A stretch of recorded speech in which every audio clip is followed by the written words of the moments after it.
Just to kick us off, could you tell us a little bit about you, and then we will dive right in?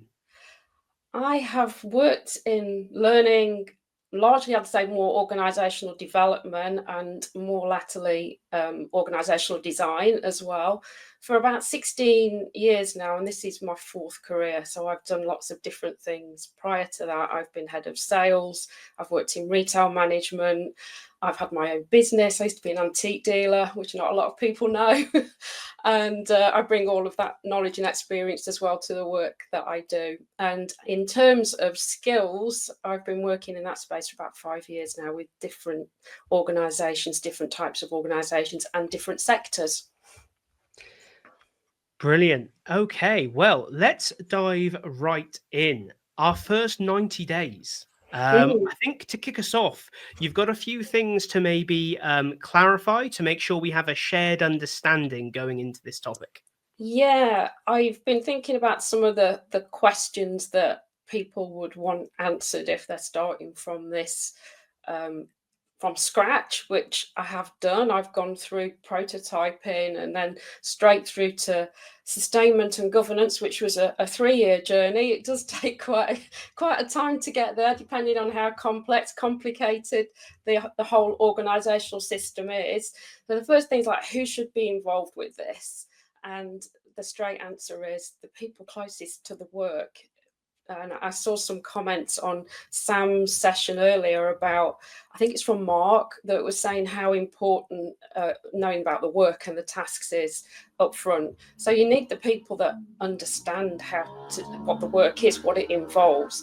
It should not be HR driven, but it could be something that you say, I kind of got this idea, it's about 30% there. What do you think?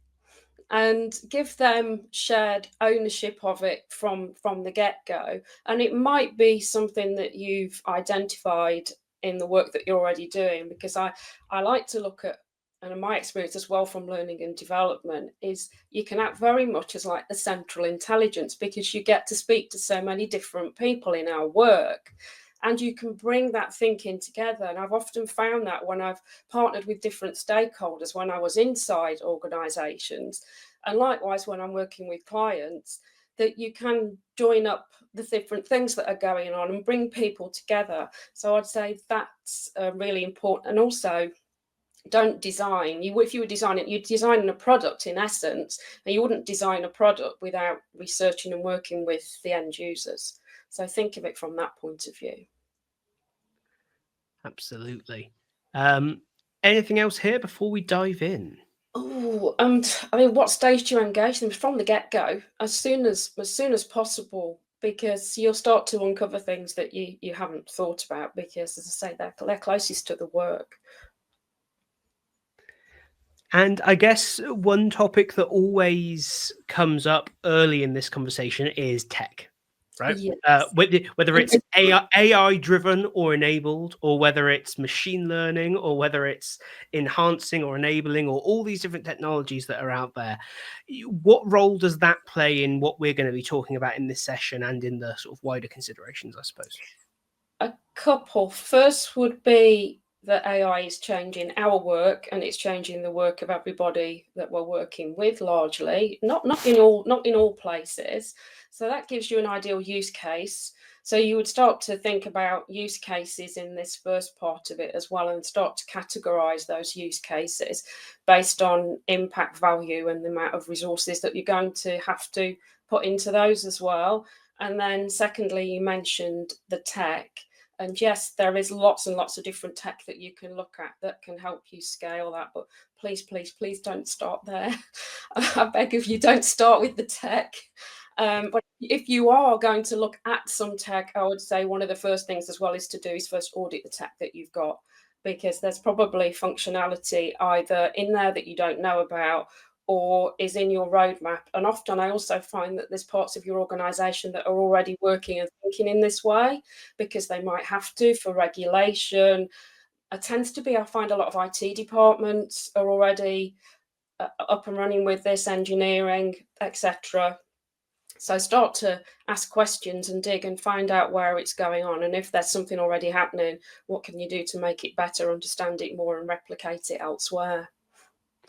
Yeah, I think it's one of the things that we're often, maybe certainly early in my career, I was very guilty of, was thinking that we had to solve every problem Mm. ourselves because no one else could possibly have something that could fill this gap that edtech must fill.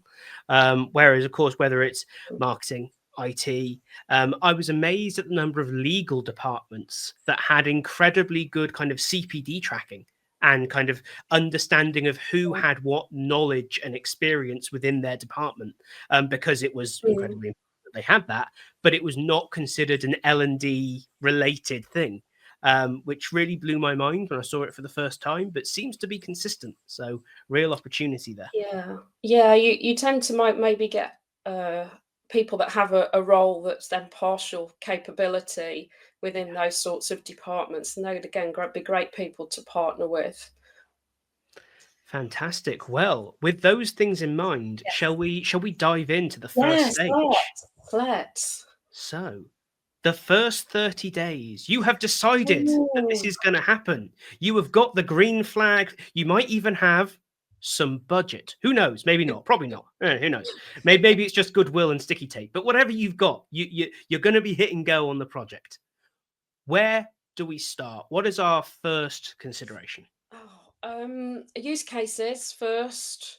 Start to gather some use cases. We've gone through some of the engaging stakeholders, and you've got some more aspects of that as well.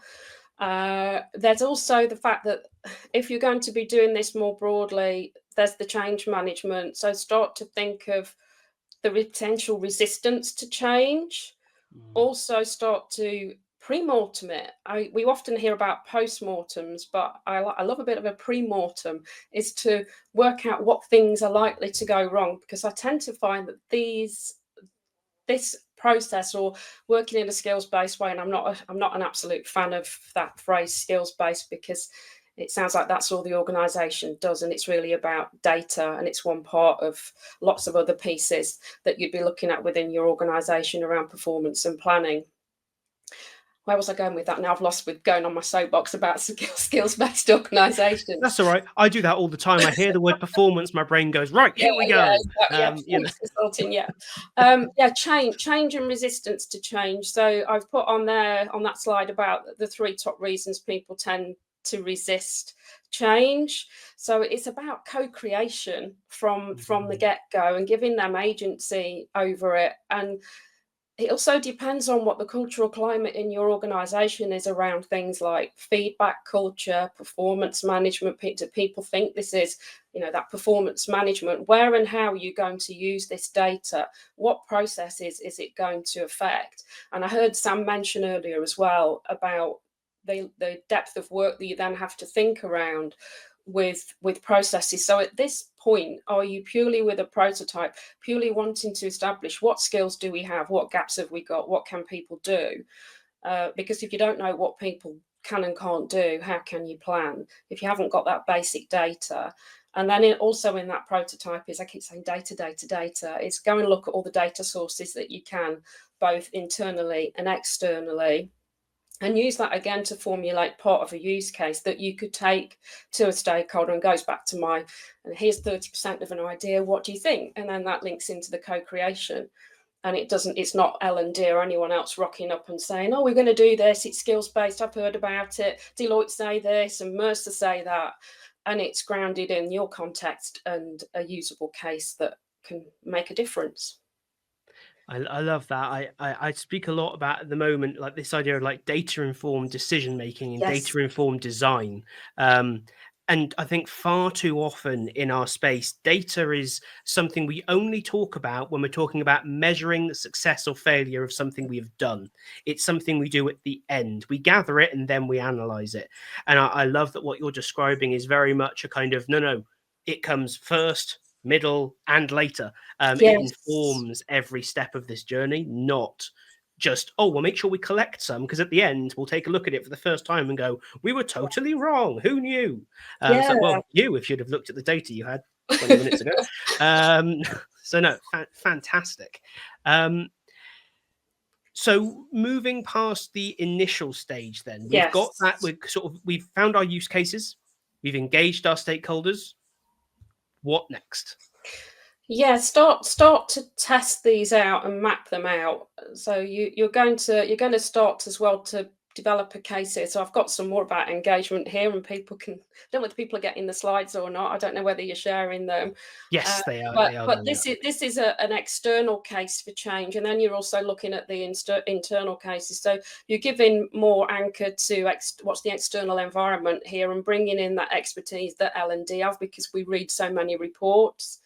And I talk about using this sort of data ongoing as well. So organisations I'm working with, I'm setting up biannual and annual skills reports that they'll do to bring in external perspective and put that lens over the internal perspective. But you can start with this information again right from prototype and start to develop those good behaviours, and use different data sources, because some of it might be, well, what's the bias here?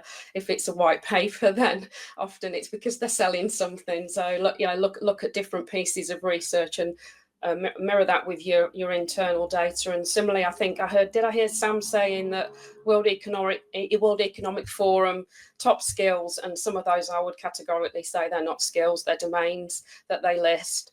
They're often repeated, and they might fearmonger a little, because does that relate to the level of change that is realistically going on within the work in your organisations? And Sam also said as well, I think she said about even new entrants to the workforce expect a job.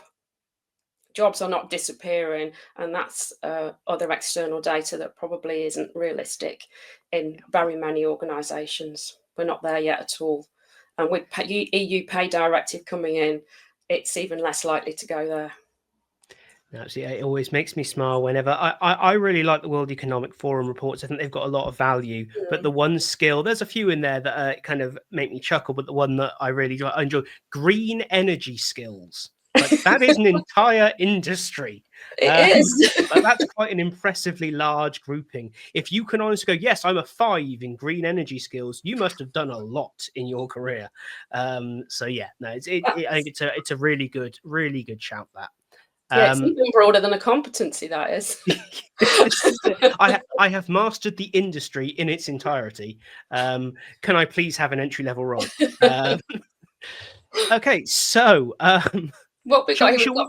Yeah, should we jump on? This one's a bit of storytelling. Absolutely. I find that often as well, when this work started, that the what's in it for me isn't thought about upfront, particularly for managers and for employees. And it's framing the use case for them as well as the business difference.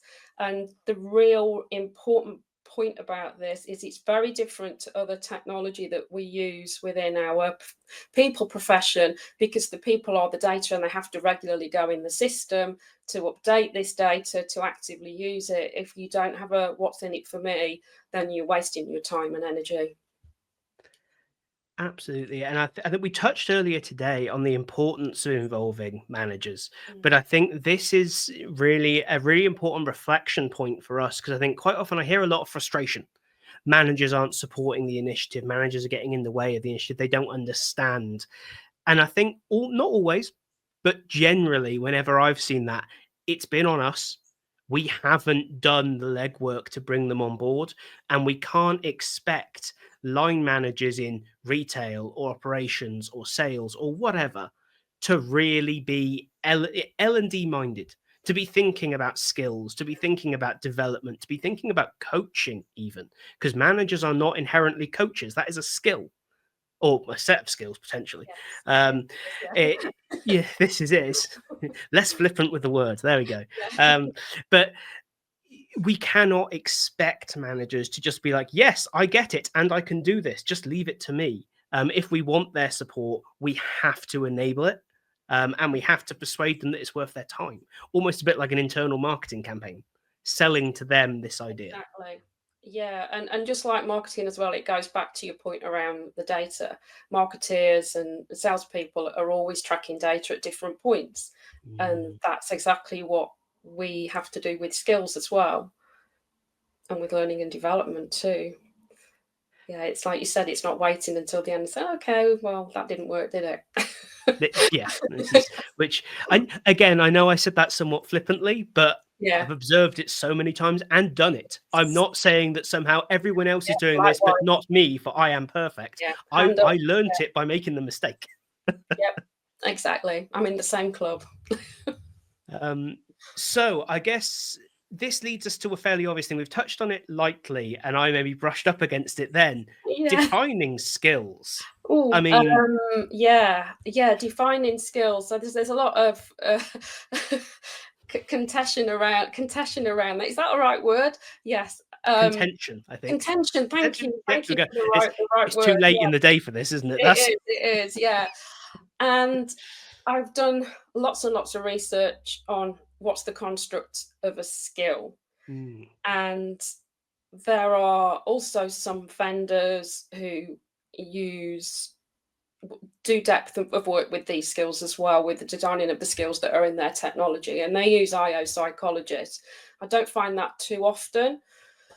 What else would I like to say about a skill is it has to have certain attributes, so it has to be discussable, and that goes to can you discuss the work that's being done and the skills related to that work? Is it observable? So can you see that in action in practice? Or does it relate back to the work that you're saying that skill does and that task? Is it learnable? So can you provide learning experiences or other learning methods, be that coaching, be it mentoring, be it stretch assignments that might encompass a few of those skills? I think one of the dangers is that looking at skills in isolation and not clusters, clusters of skills that then lead to capability. So we can go granular, but then sometimes it's far too granular that it doesn't make sense and we try to look at too many skills. Is it valuable? So is it going to be valuable to the organization? Does it make a difference? Does it affect the bottom line? So is there a commercial value to that skill? Is it a core capability that the organization has that's not can't be replicated? Are there proficiency levels and descriptions that you can then validate against? And then we could go into a whole massive hour more on validation. And I've shared lots of links that you'll be able to post. And one of those is a really good resource around lots of free resources and help around how do you set up skills assessments and validation, which might be your next step once you've started to do your prototype and mapped the work, mapped the skills.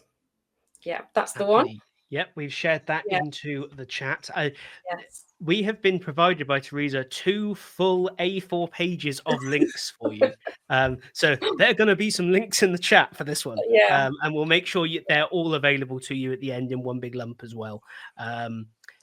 So, And yeah, and another thing on skills, there's lots of really useful frameworks out there mm, that you can learn from. Sphere is one, so you have the link to that. That has been around for 20 years or so now. I really like the work and the depth that's gone there. That's skills for the information age, although there are some people skills in there and they're broadening that reach. But the way that those skills are designed and constructed would be was some guidance that I used when I've prototyped pre using tech.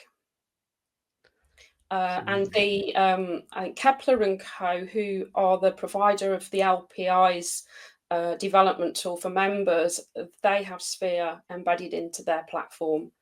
So if you are a member of the LPI and you get that access, you can probably take a look at it there as well.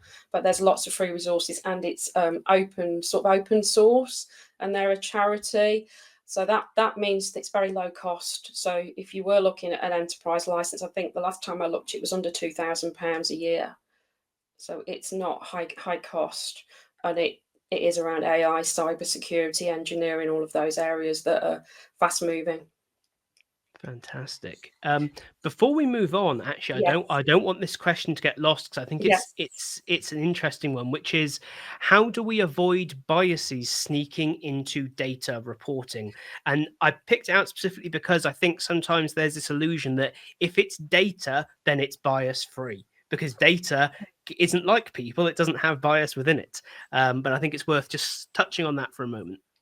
Yeah, that would start to come more into your validation. And there's research out there that technical skills are more valid than human skills. So you'd start to look at, well, what methods are we doing looking at in terms of the what and the how, and that often figures in performance management as well. So people look less at the how and the human skills that people have. So thinking about some of the research that's out there, that link that you've posted would help get over a lot of that area as well around bias. Thinking about the depth of decision that skills data needs to be used in. So where can you afford to be more subjective? Where do you need to be more objective?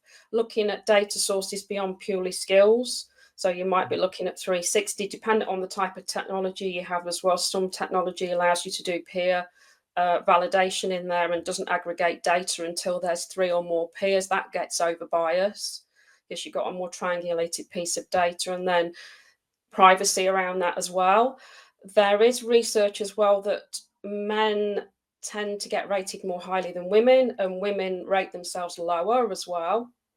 So thinking around maybe delving more deeper into that data, if it starts to show a pattern like that in your organization, is what are you going to put in place to help that, to support it? Is there other data points that you look at? Do you go and do some focus groups and interviews? Is that the trend that you're seeing?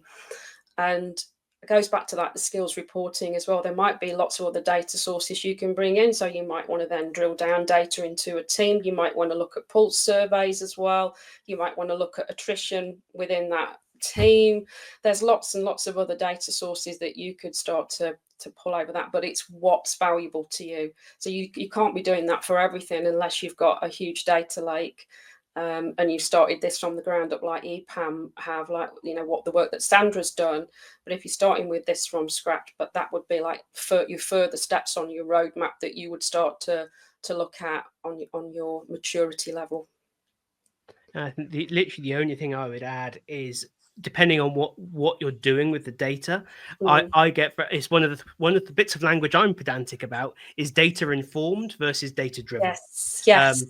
Data is a point, it is not therefore total. So, Mm. for instance, just because the numbers say this is the case, that does not make it reality. You can, numbers can do weird things sometimes. It's important that we Yeah. remember that we've got this data, but I've also got human observation of the world around Yes. me and the people Yes. around me. And Yeah. I've also got, the process of co-creation. Sometimes data is pointing in the wrong direction because it is a perfect snapshot of the past, and things change. And Yes. so as we're projecting forwards, Yeah. we have to be willing to say, well, the data says this, but given the following other inputs, we need to take a slightly different course, or we Yeah. need to take this in this way.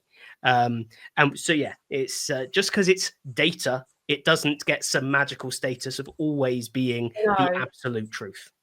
No, and you're testing that hypothesis as well. It's like, just like you've said, it's really important for those high stakes decisions, and that goes back to mapping out things in your use case and your data and your workflows, and where and how's this data going to get used, and being transparent about that with people as well is Absolutely. often I don't find within this work that it's used in performance management. It's used in other decisions, but then they might start to work towards skills-based performance management or skills-based reward, but I don't see that as that prevalent yet at all. Absolutely. So we've got our idea, we've engaged our stakeholders, and we've started defining our skills. What happens next? Yeah, we've got quite a few different slides here. I think I'll put some stuff up here about, well, what's the difference between competencies and skills, and there's quite a few definitions around that. So understanding, well, people are going to say this. They're going to say, "Oh, have we done this before? We've had competencies. Why is this different?" And it's understanding, going back to your business case, why that is different. That this is far dynamic. it's far more useful in terms of the data you can use. It's far more discussable. It goes back to all of those different attributes that I mentioned earlier and bringing those together. But this is research that Red Thread did really around the top end of, well, when skills-based organisations started to become a thing post the Deloitte paper. Although in reality, it's not that new. There's research going back to the early 90s around the idea of skills-based human resource management. So it's not that new. It's the fact that we've now got the technology to enable it to work more smoothly.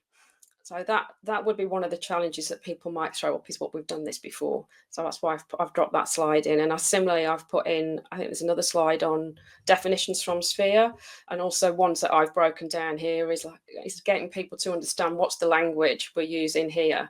And your definitions might be slightly different for you and your context, but this is an idea about, well, what's the difference between skills, knowledge, and capabilities? Why and how do they work? And why do they matter? So start to think about your language and definitions early on. And that's why you're getting those people in the room at the outset and to agree on it. And this is something that I know we've spoken about it before, but I always find very interesting, because there's a lot of different opinions on one. Exactly how do we define skill, knowledge, capability, all these other terms. To your mind, is it important as an industry that we develop a somewhat universal definition, or is it more important that we have localized definitions within an organization, or are they not mutually exclusive and we should be doing both? What are your kind of thoughts on that? Tend to see largely hybrid, that when people start to scale up with tech as well, that if they find a good vendor to use, that they'll take as much as they possibly can that gets then maintained for them, and it removes that maintenance level.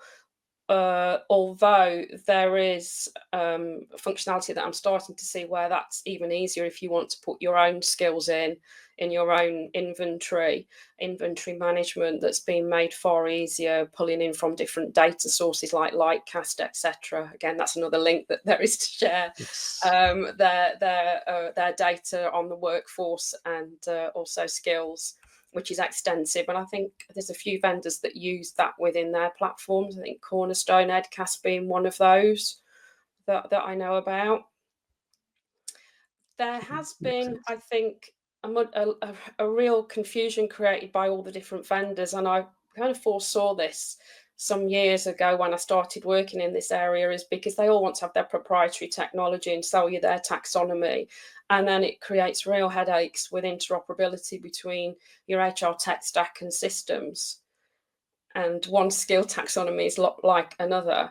However, there are two big moves that have been, well, three probably, I would say, depending on where you're located. Is the UK are looking at a national skills framework, so the work's kicked off on that, so there will be clearer definition on that.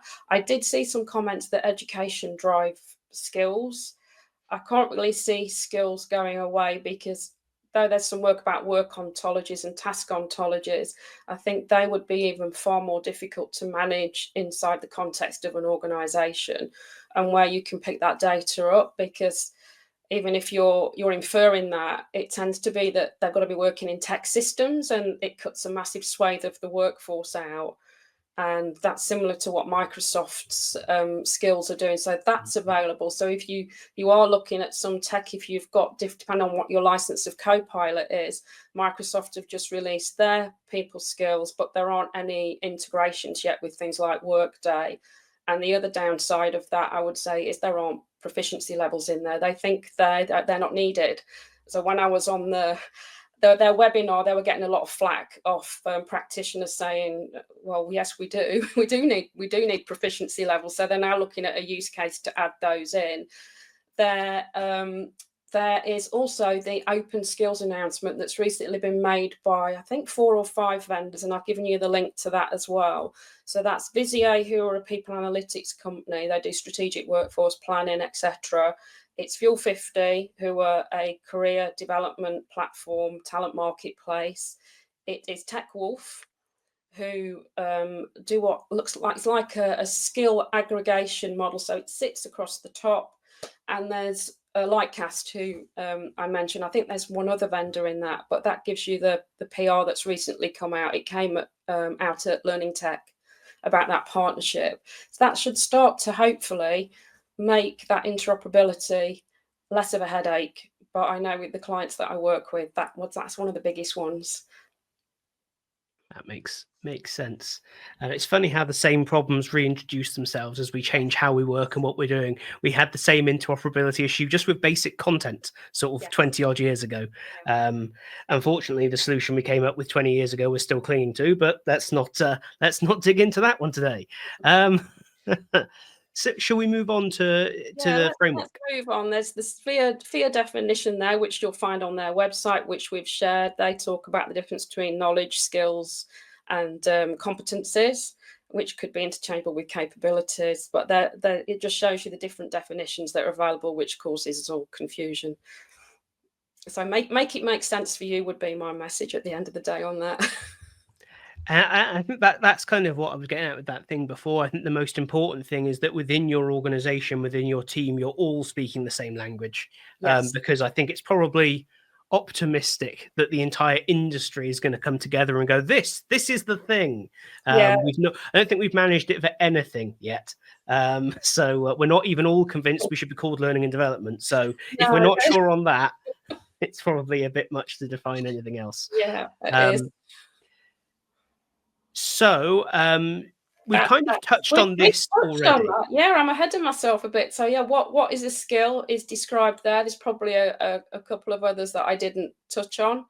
It's the definable bit is there as well. Is what's your definition of it? But largely, if you've got those attributes, it helps you design a skill. And I think I might have provided an example as well that was used in a prototype I did. I think that might be there in the slide deck as well, isn't it? Yeah, there's one.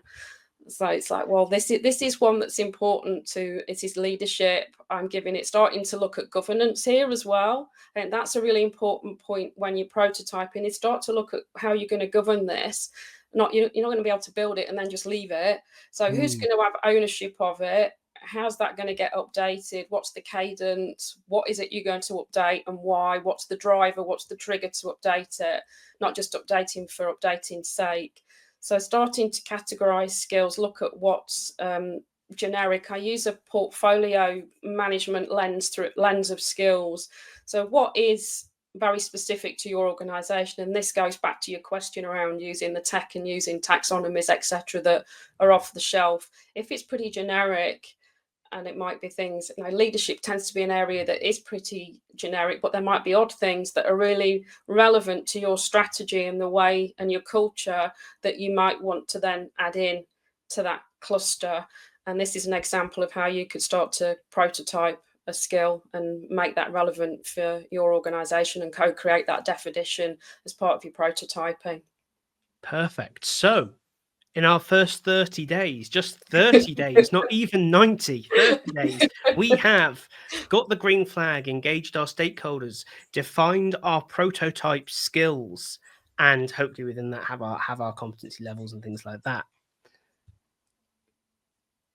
Now we go straight into the next 30 days, days 31 to 60. Yes. What are we looking to do inside our second batch of 30 days? What's our kind of headline goal? Testing this out. So go back to your use case again. I think I've given a template, an example use case in here as well. I don't know where that one is. So whatever order it's in. That's my navigator. That just shows you how complicated this thing is. So there you are. There's a use case discovery board. So you could go back to this, look at what your use case is and look at what processes you might want to test that in. And in this example, it's a mobility process, which was a massive headache for the organization. Everybody hated the process. It caused annual problems. Nobody knew what anybody could do. People were scattered all over the world and they didn't have a clue about what skills people had got. And they were making very subjective decisions rather. Is that the right word? I'm getting mixed up with my words today. They weren't making data-informed decisions, put it that way. And that was our main use case here, and building the skills around that and then testing it out within that, mapping that process out and testing it with end users who had been involved in scoping out what the skills ought to be for their roles because they're doing the work. So I'm always fascinated when we test things within organizations, because I think there's this, yeah, certainly I talk a lot about, there's this fear around experimentation, where in fact, of course, experimentation aims to reduce risk and increase certainty incrementally, Yeah, all these positive things that we say. But practically, when you've got this prototype, how do you go to the business and say, hey, some of this is probably wrong, but we want to implement it on whatever way and test it and find out what's wrong and fix it as we go? yeah, How do you go about having that conversation? Because I know that can be tough for a lot of yeah. people and within a lot of organizations. Well, you're minimizing risk, because if you wait and then roll it out later, I keep using this phrase just lately, you pay now or you pay later greater. Mm, So learning as you go and finding someone that will work in that way. So there's no point in trying to twist someone's arm and that doesn't want to work in that way. So that goes back to your upfront conversation when you start to say, oh, I've got this 30% idea. This is how I imagine it would work. We'll need to test it. We'll need to do. Are you up for that? Is getting that buy-in for that as well really early on. Because if you get to this point, you've done all that groundwork and then they don't want to learn from the use case, then yeah, you're already on a downhill slope, unfortunately. And doing that pre-mortem up front would help to solve some of that too, because if you can foresee what potential roadblocks, problems might be ahead and already start to mitigate those, and there's a section there on risks, and you could delve into that more deeply for pre-mortem as well, how you're going to mitigate those risks. absolutely. And if anyone's got any thoughts or questions about implementing any of this in their own organizations, please do jump into the chat. Because we want you to be able to go away and take this 90 days and maybe replicate it for yourself. So, pardon me a moment. Yeah, that sort of high level pre-tech. What's all the steps? That might not be the steps for you. This was the steps in this particular situation. So again, it's purely context driven. So I'm giving you some ideas and examples here, but don't take these as set in stone, because I'm working in a completely different organisation now, and the process we're looking at is totally different to that. And I've learned as I've gone as well. That's the other thing. So I'm iterating the way that I go about this with what I learned from what I've done before. That's really important. I'm learning about this all the time as I'm going as well. Absolutely. And I think this is kind of the last thing before we actually jump ahead. Our middle 30 days seem like Yes. they're much lighter, but I think the challenge is what they have in them is test it. Does it work? Yes. Put it into Yeah. action, which is Yeah. kind of quick to say, but I think we all kind of know quite challenging to do. So kind of what's the last things we need to cover within those 30, within the second lot of 30 days, day Yeah. 31 to 60, to make sure we're testing and getting what we need out of that testing?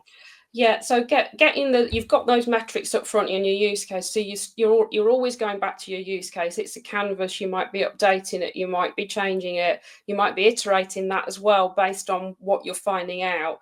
So you're doing things like surveys. You might want to use your social media in a channel or a team that you're testing this out, and you might pull together a social channel group that's just for this project. So it keeps it quite tight, and you're always asking the questions and testing that out and gathering the data. It might be then focus groups, some surveys, but use social channels where you can, and keep the conversation active about whatever it is that you've chosen to work on. But initially it's quite tough within that time, if you can get to having a breakdown as, okay, these are our jobs that are really critical, these are the job families, it depends on how broad you're going, these are the roles that are really critical, they're competencies that we have at the moment, actually this is the skill. So you're looking at that movement, if you've got competency models, from the competencies to the skills, and you're giving them a breakdown of those critical roles and critical skills that you've identified, and sense checking that with them as well before you move to that next stage in validation. But if you do get time to test some of that in a process as well, great for you, but I think it would be quite tough to maybe achieve that also in that second 30 days. So yeah, I think in that sense, like with all things, you have to be somewhat forgiving to yourself and to the Yes. process while Yeah. doing this kind of work. You are never going to achieve everything. Mm. So you kind of one have to set realistic expectations, and two, part of experimentation is discovering you are fundamentally wrong and probably need to start again. Hopefully not too often, and hopefully not about everything, but Yeah. occasionally. I mean, it happened to me the other week where we thought, oh, this could be a potential solution to this problem. Nope, definitely not. Within about 20 minutes of our first conversation, it was painfully clear this was the wrong direction. So that willingness to just row back, I think, is so important. Um, I want to make sure we get into our last 30 days because Yeah. we've also got some questions coming in Oh, about good. implementation. So do you want to walk us through what, once we've done that validation, that testing, Yeah. what does our last 30 days, our 61 to 90 look like? You start to think about what's going to be next. What do you want to do next? What changes are you going to make to what you've already done? What's the feedback telling you? And also, where can you scale it? Where can you start to scale this up? Where can you test it out? Who else would want to do it? But also, what would be the next step on this particular use case as well? What do you want to do next with it?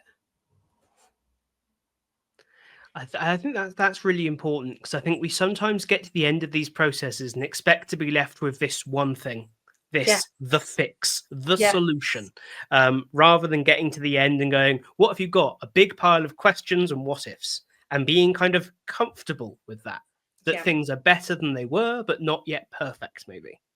Yeah, it is messy. It is really messy.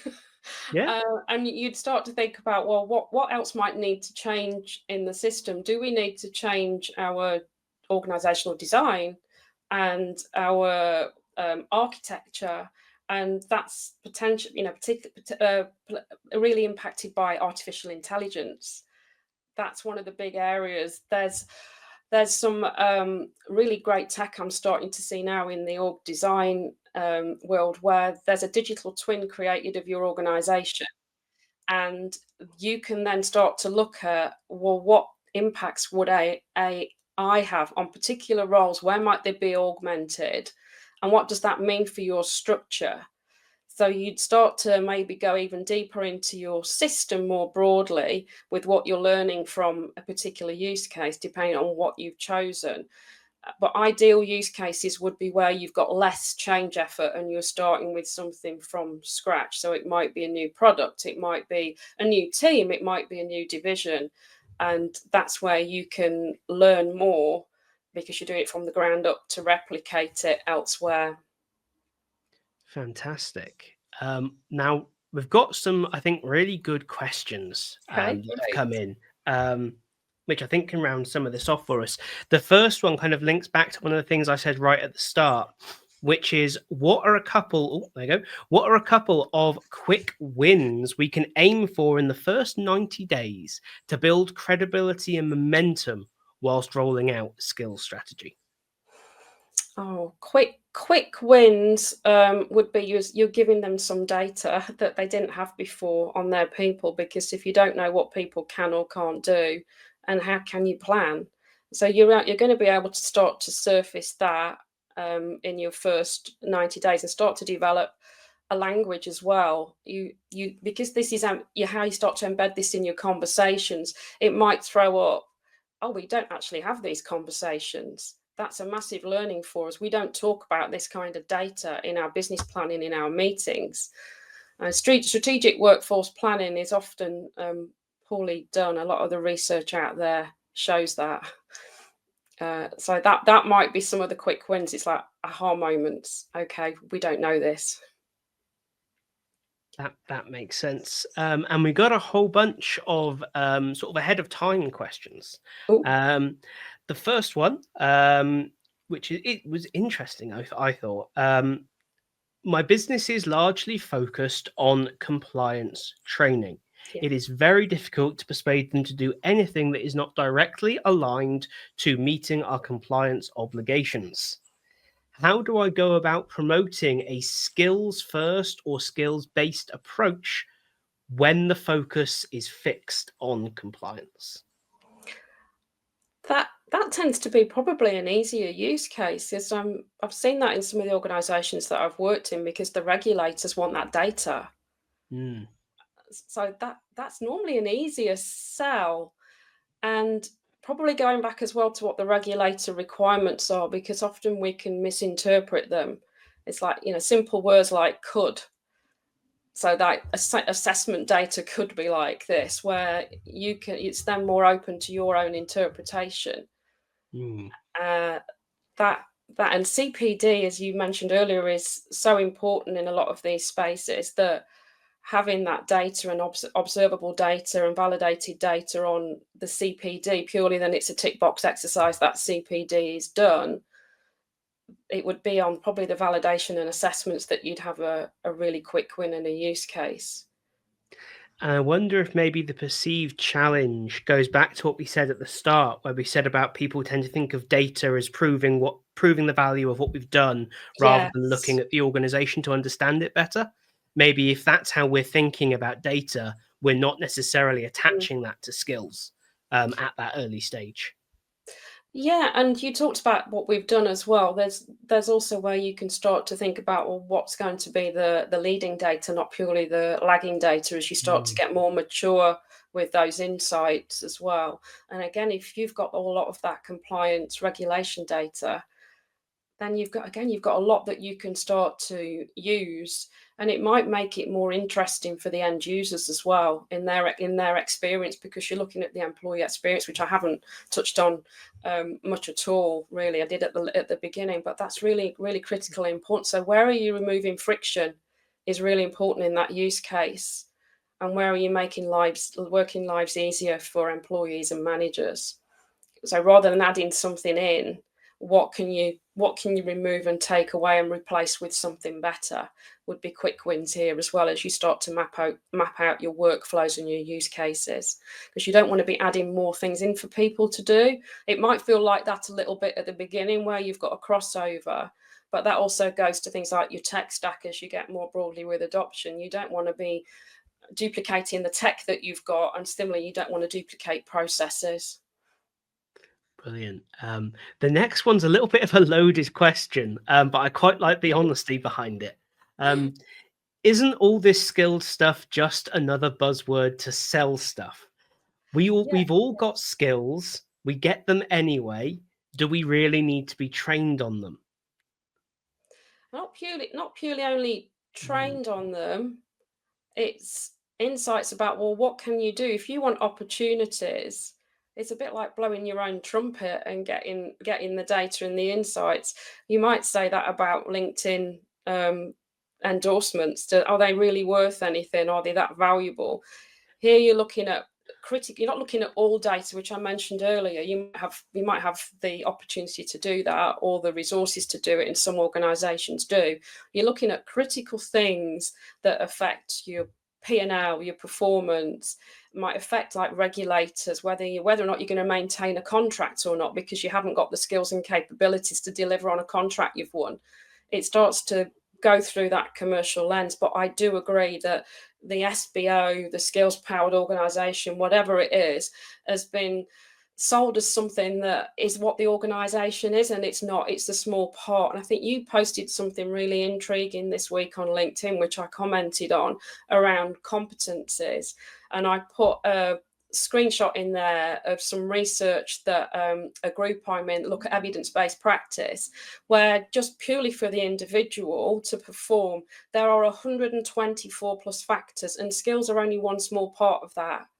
So skills-based organisation is, I totally agree with the person that's made the comment. It's what people know of, they know it as, but I really don't like that label.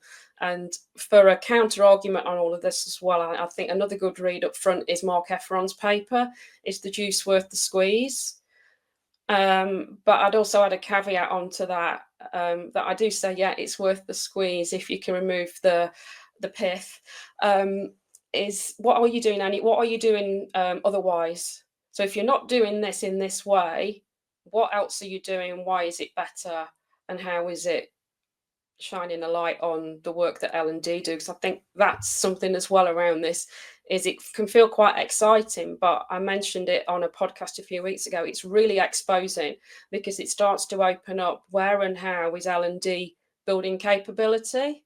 Yeah. Where are you spending your resources? And I start to talk as well about how learning and development then needs to operate quite differently in this way, more as a product manager, managing learning products experiences, not about skills and tagged and pathways, but where are your gaps and where are you retiring skills, where you're retiring learning, and managing your learning and your skills roadmap far more through a product lens.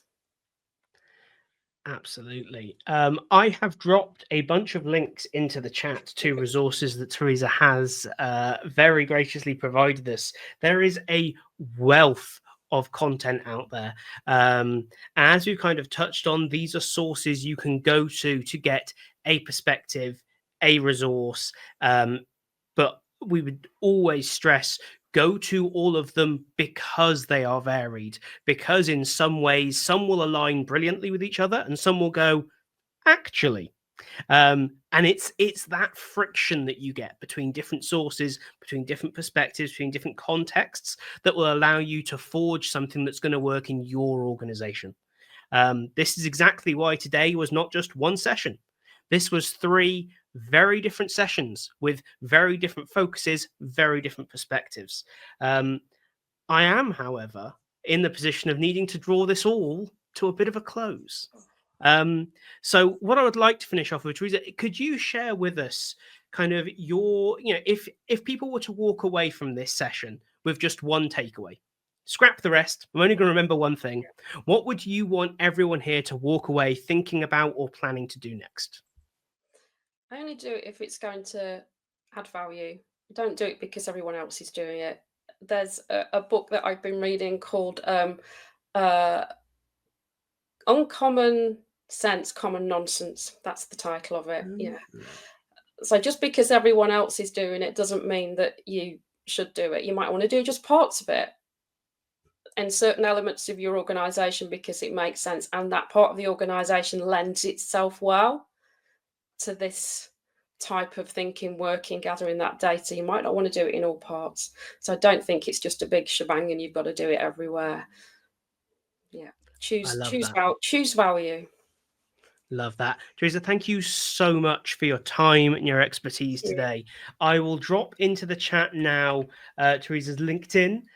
Please do connect. As I've said, bombard with questions, obviously. But no, more importantly, the people that we've had with us today are all experts in this field. They share valuable things with us all, and they do so incredibly freely. So thank you so much for your time and the value you shared with us today.